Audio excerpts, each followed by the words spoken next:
next speaker's been up before. She was very much a lady earlier on, is Anne Clarke. Now she's going to tell us about Splay Fittit Sam. This was a poem written by a lady called June Bunker, and she wrote it in English, of course, and I changed it into Scots. And what she's wanting you to remember is when you all went to the dancing, Green Splay House, the Pally, and that latest venue, the Plaza. Splay Fittit Sam. He was nurtured in the war years when poured eggs and span, and was known to all his comrades as Big Splay Fittit Sam. Now Sam had an ambition, just to dance like Fred Astaire. He had seen him at the movies, looking gay and debonair. So he oiled his hair with brill cream, sprayed his oxters with cologne, and he powdered all the places where the sun had never shone. His army boots were gleaming, and his drain pipes nearly new. But no matter what the time of day, Sam's feet said 10 to 2.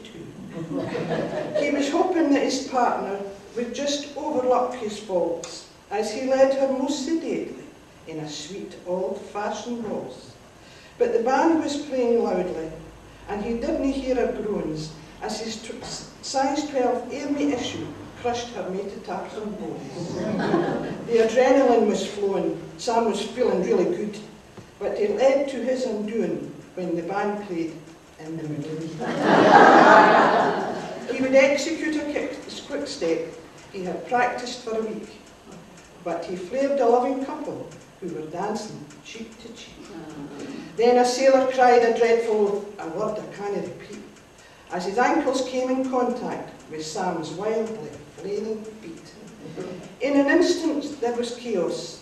It was like a rugby scrum as a well-proportioned lady landed squarely on her bum. Next, a 6-foot sergeant major had a short, exciting trip. He sustained a compound fracture and a dislocated hip. Sam went sneaking sadly to the bar to try and drown his shame, while bouncers came and carried off the wounded and the lame. There are men the day with stimmers. We remember with alarm the night of their encounter with Big Splay Fittit Sam.